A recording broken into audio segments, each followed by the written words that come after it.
What's up, everybody, and welcome back to the channel today for another review. Now, today we're reviewing the movie One Night in Miami. Now, this film had a lot of buzz for me coming off the film festival circuit. A couple of my friends already checked this out. It premiered back at the Venice Film Festival back in September, and now it's going to be available on Amazon Prime January 15th, and is also doing a limited theatrical run on December 25th. So if you can put that all together, that means that because this film and because of the placement of its release and because of the star power involved with this film, we'll get to in a second, this film is obviously trying to make an Oscar run. And I see why, because the film was definitely good. It definitely was worth a lot of the hype and the buzz that was circled around it, but I definitely had a few reservations about this film. But nonetheless, One Night in Miami, I thought was a film that I was intrigued coming in because of all the buzz, and I'm still intrigued coming out. And the reason is because it is based off of a stage play with the same title.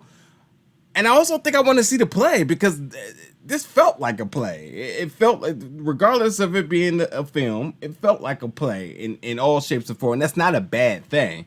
I just, now I'm kind of intrigued and saying, well, I want to see how the play is, you know what I mean? But at the same time, too, this is Regina King's first featured film, which, hats off to her, a tremendous actress, and her now stepping behind the camera as it's being her first directed feature film. I was definitely curious to see what would she bring to the table.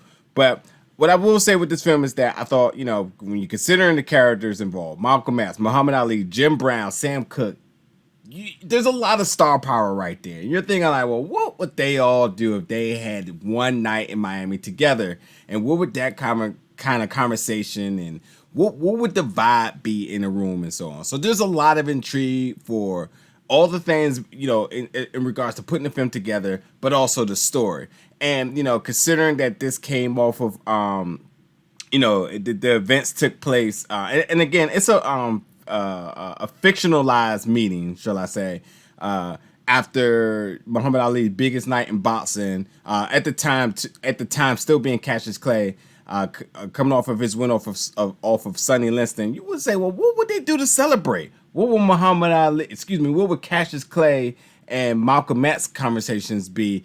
As you know, this is sort of within the transition of Cassius Clay becoming Muhammad Ali. Jim Brown, one of the greatest football players of all time. So yeah, one of the greatest boxers of all time. One of the greatest football players of all time. Sam Cooke, one of the best artists of all time.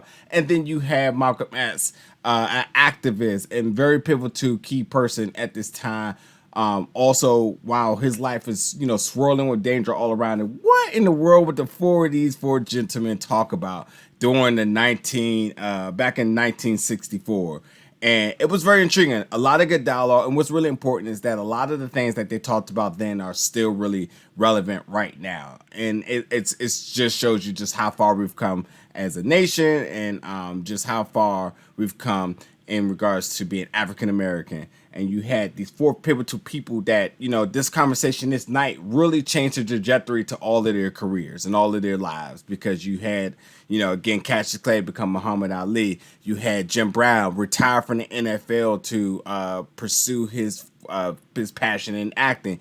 And then you had Sam Cooke, who changed the purpose and the motivation of his lyrics. And then you had Malcolm X, who just continued to stride in his activism, but in a new approach that will ultimately, if the history of Malcolm X, 1 year from here is when he was assassinated. So like a lot of things you could imagine, you put the four of these people together, what would they have a conversation? And when you want to kind of draw like the comparison as to now, it's like, well, if you can have a podcast with these four people, what would they talk about? And that's sort of the sense of what was happening here. Very powerful conversation amongst the four of them, as they were in Miami. Miami is still one of the biggest party capitals of the world, and considered one of the biggest nights in Muhammad Ali's career. Just a lot of things that's happened there. But at the same time, too, I loved how the cinematography really felt like a stage play, and it kept really genuine to its source material, I would assume, because it felt like that. Which again, I'm very intrigued to see what the play is about. And overall, I think the acting up and down the board was really well done. Aldis Hodge, who plays Jim Brown, I love Aldis, and I just think that you know, when you think about certain people playing certain pivotal iconic players or figures in history, you just can't think of like, well, how's that going to work? And you know, it just shows you how some people can really step up to the occasion. And I thought that, you know, the portrayal of these iconic figures in history, they were all really well done. So all up and down the board, the acting was good. I thought everything came really together in this film well. The cohesiveness amongst everybody, no one really overstepped everybody, because again, there's a lot of star power both in the casting, but also star power in these figures, in these characters, in these iconic legends. And so it just all comes together really well. But so One Night in Miami is a film that I definitely say, if it intrigues you, check it out. It wasn't mind blowing over the top good, but it was one of those films like I appreciate it. Like I like what it did. I like what it told.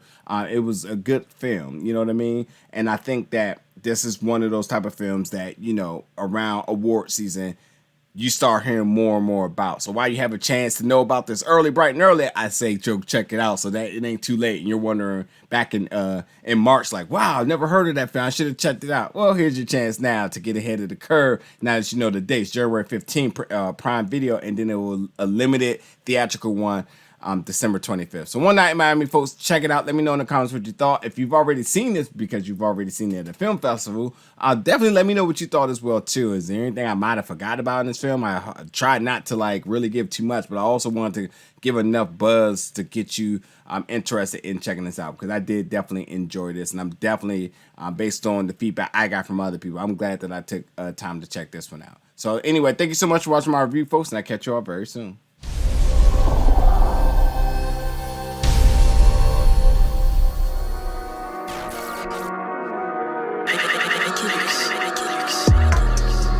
Big old bell.